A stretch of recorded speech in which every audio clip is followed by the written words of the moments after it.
गए हैं मनमानी से हम, इतनी मनमानी। तत्व शब्द नियमों का करते हैं वादा, सेवक ही सेवक से पूछते इरादा। भगवान रो रहे हैं, भगवान रो रहे हैं, किसी को न गम, किसी को गम नहीं है। आज भगवान रो रहे। बाबा जुमदेव जी ने रो दिया धूप के दूर तेरे में, मुझे सत्य मर्यादा प्रेम की भीख दो बोले। कोई सेवक ने नहीं बोला कि बाबा हम सत्य मर्यादा प्रेम की भीख देते हैं, किसी ने नहीं बोला। बाबा जुमदेव जी ने रो दिया, ये आंखों देखी धूप की दुपहरी। ज्ञान बनाया वो भी डूबाया, भंडारगढ़ की दूध डेयरी वो भी डूब गई। क्या बहुत तंग आ गए हैं मनमानी से हम, मुसीबत में सोचो किसने साथ दिया है, निष्काम सेवा करके त्याग किया है। घुसखोर लोग हलवा, घुसखोर लोग हलवा खाते नरम, बहुत तंग आ गए मनमानी से हम, इतनी मनमानी। अब क्या बोले। कोई कोई सेवक भाई मस्त दारू पीते, जुआ खेलते हैं और सट्टा लगाते, बदनाम करते हैं, बदनाम करते हैं मानव धर्म। बहुत तंग आ गए हैं मनमानी से हम, कोई कोई सेवक को, कोई कार्यकर्ता को नहीं है शर्म। बहुत तंग आ गए हैं मनमानी से हम। गरीबदास कहता है किसे समझाना, सच्चे इंसान को नहीं है ठिकाना। शांति नहीं है जल्दी, शांति नहीं है जल्दी, होते गरम। बहुत तंग आ गए हैं मनमानी से हम, बहुत प्यार करते हैं बाबा से हम।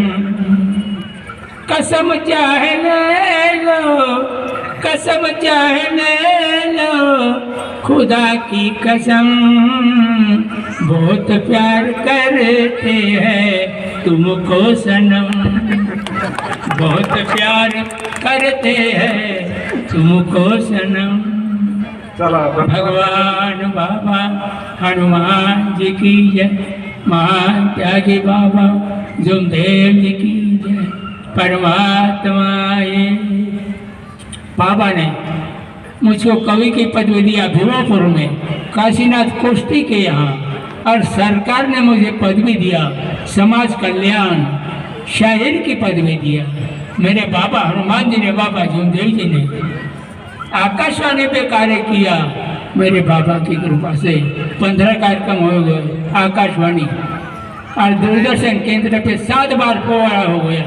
ये मेरे बाबा की कृपा है, मेरी ताकत नहीं है।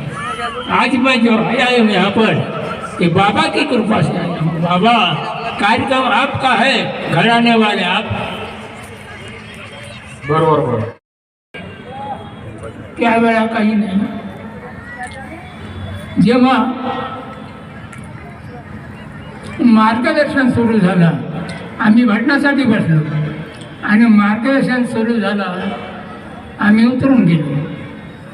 बाबा वगैरे स्टेजवर बसले, सेवकही स्टेजवर बसले। त्यांच्या मीटिंगमध्ये असं झालं, तय झाला होता,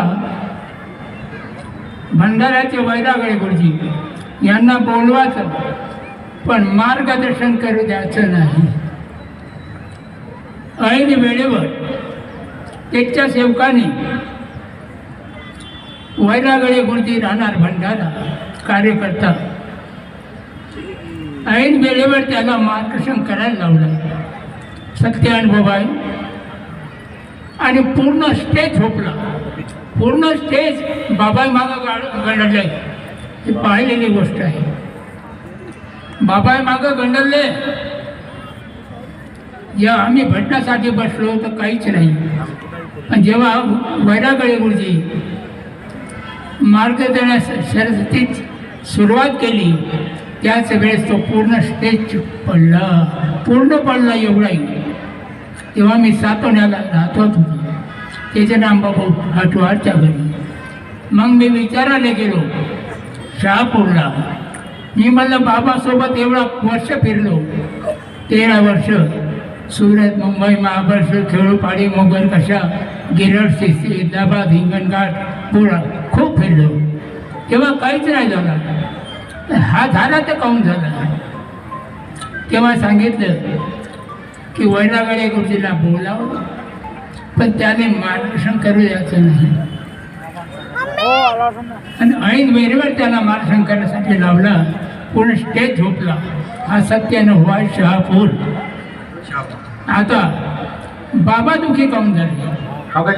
काकाजी दुसरा प्रश्न विचारतो तुम्हाला. दुसरा प्रश्न विचारतो सेवकांच्या प्रश्नाला. ऍक्च्युली हा जो कार्यक्रम आम्ही घेतला होता ना, इथं सेवकांचे प्रश्न होते आणि त्या प्रश्नावर सोडवणूक आणि बाबांचं मार्गदर्शन. म्हणजे आतापर्यंत हे जे दोघे होते ना, बाकी सगळ्यांना तर आपण ऐकलं, पण काळे भाऊ आणखी पाटील काकाजी यांना कोणी ऐकलं नव्हतं. त्याच्याकडे भरपूर असे मार्गदर्शन आहे. पण यांना मी थांबवावं लागत आहे कारण की सेवकांचे काही प्रश्न आहेत जे मला तुमच्यासमोर मांडायचं. तर एक प्रश्न, हा जो प्रसंग घडला की बाबांनी म्हणजे त्यांनी हे बघा लक्षात ठेवून ऐका बरं. जेव्हा मी हा कार्यक्रम अरेंज करत होतो ना तर आमच्यासोबत सुद्धा असा प्रश्न घडला. तुम्ही कार्यक्रमाची पत्रिका पाहिली असेल. त्या पत्रिकेमध्ये कुठेही आम्ही असं अरेंज केलं नाही की आयोजक कोण आहे. ना मी माझं नाव टाकलं, नाही आमच्या बाकी सेवकांचं नाव टाकलं, नाही टाकलं. कारण की आम्हाला फक्त बाबाचा कार्यक्रम करायचा होता. तर त्यावेळेस असं घडलं की त्यांनी काय ठरवलं होतं की वैरागळे गुरुजींना बोलू द्यायचं नाही. परंतु ते आले, ते पदाधिकारी होते, ते आले आणि ते बोलले. त्याच्या बोलल्यामुळे तो स्टेज तुटला. असं प्रत्येक ठिकाणी होते. आपण आपल्या गटात मार्ग आहे ना, आपल्या गटामध्ये कार्यक्रम घेतो, सगळं काही ठरवून देतो, भगवंताला शब्द देतो की असं असं करायचं. आणि त्यानंतर आपण एका व्यक्तीमुळे किंवा एखाद्या पदाधिकारीमुळे त्याच्या स्वार्थीपणामुळे आपण सगळं काही ते चेंज करतो. दिलेला शब्द तुटतो आणि त्याची जड ही बाबावरही पोचते आणि सेवकावर तर परिणाम होतो पण त्याची जड बाबावर पण पोहोचते. आता आमच्यासोबत कसं झालं की आम्ही हा कार्यक्रम अरेंज केला, कोणाचं नाव नव्हतं सांगितलं, पण झालं असं की साहजिक आहे ते शेडके काकाजींना फोन यायचे की बाबा हा जो तुम्ही अरेंज केला कार्यक्रम याचे आयोजक कोण.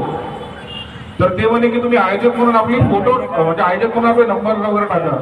माझ्यासमोर प्रश्न पडला आणि मला हा अनुभव आठवला की आम्ही ठरवलं आहे की आम्ही आपलं कुठलेही आयोजकाचं नाव टाकणार नाही.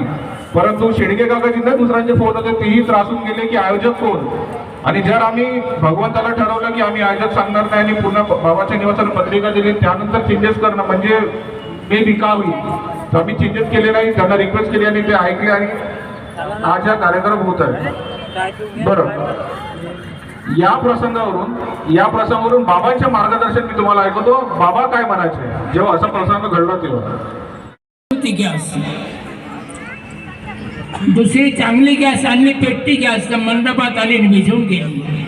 तेव्हा बाबा झोंदेजी निराकार मध्ये आले. कौन है रे बोले भजन मंडल वाले. अहंकार घमंड आ गया बोले भजन मंडल वाले को. करुणा बोले भजन. पूर्ण अंधार मंडपात. अरे भजन होगा तो रोजे मिलेगी बोले. भजन करो बोले चालू. तेव्हा आमच्या लक्षात आलं. आम्ही सगळे उभे झालो. बाबा झुंदेच्या समोर अंबुलाची सत्य घटना आहे आणि आम्ही बाबा हनुमानजीला बाबा झुंदेजीला क्षमा मागितलो. सत्य अनुभव आहे. आणि जे गॅस पेटत नव्हती तेच पेटू लागली. 2 का 3 गॅस आणली होती नागपूरहून अंभोऱ्याला. हा सत्य अनुभव आहे. राऊत रोजी मागत होता. त्यावेळेस राऊत गुरुजी मार्गात नव्हते. म्हणजे आपण सत्य अनुभव आहे. म्हणजे आपण असं म्हणू शकतो, जो व्यक्ती बाबाला रोजी मागू शकते तो सेवकाला सोडेल का? तिथून हेच समजलं. मला असं वाटत आहे कार्यकर्त्याबद्दल भरपूर प्रश्न आमच्याकडे आहेत, भरपूर, आणि त्यांचे उत्तर काकाणीला देतील, पण त्याच्यापेक्षा बाबांनी हे उत्तर दिलेले आहे. तर मी बाबांच्या कार्यकर्त्यावर उत्तर आणि जे बाबांनी दिले ते तुमच्यासमोर सांगतो. बाबा हिंदू सरकारच्या रागात एक भी चल सकता, लेकिन जो इन्होंने